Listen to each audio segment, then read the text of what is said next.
Day বা গোলাপের দিন এরকমই বলা হয়।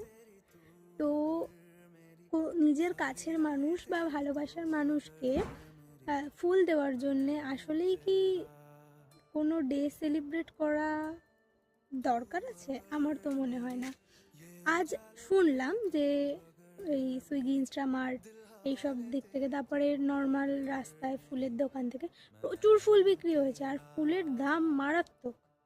মানে সাধারণ মানুষের পক্ষে কেনা সম্ভব না এরকম। কোনো জায়গায় তো 40 টাকা, 50 টাকা এক একটা ফুলের দাম, গোলাপের দাম। আর আজকে শুধু চকলেট আর রোজ ছাড়া মানে বেশি জিনিস কোথাও বিক্রি হয়নি। তো এত দাম দিয়ে কোনো একটা দিন সেলিব্রেট করা আসলে কি খুব প্রয়োজন আছে? গোলাপ যেটার মূল্য নর্মাল সময় 5 টাকা থেকে 7 টাকা হয়, 10 টাকা হয়, সেই গোলাপের দাম 50 টাকা দিয়ে কিনে আলটিমেটলি কি কিছু হয়? আমি মনে করি যে ফুল নিজের ভালোবাসার মানুষকে দেওয়াই যায়, সেটা সব সময় দেওয়া যায়, তার জন্যে কোনো ডে সেলিব্রেট করা বা কোনো স্পেশাল দিন সেলিব্রেট করার কোনো প্রয়োজন নেই।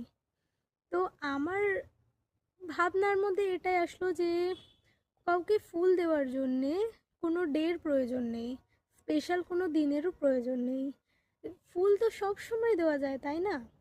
যেই ফুল আমি নর্মাল সময় মানে যারা বিক্রি করে তাদের কাছে বিক্রি হয়ই না, সেই ফুল আজকে মানে মানুষ কিনে শেষ করতে পারে না। এতটাই স্পেশাল হয়ে যায় যে এই ফেব্রুয়ারি মাসটা শুরুটা ভালোবাসার দিনে গোলাপ দেওয়া, প্রত্যেক দিন গোলাপ দেওয়া, আর গোলাপের দাম মারাত্মক। এতটাও কি প্রয়োজন আছে? আমার তো মনে হয় না।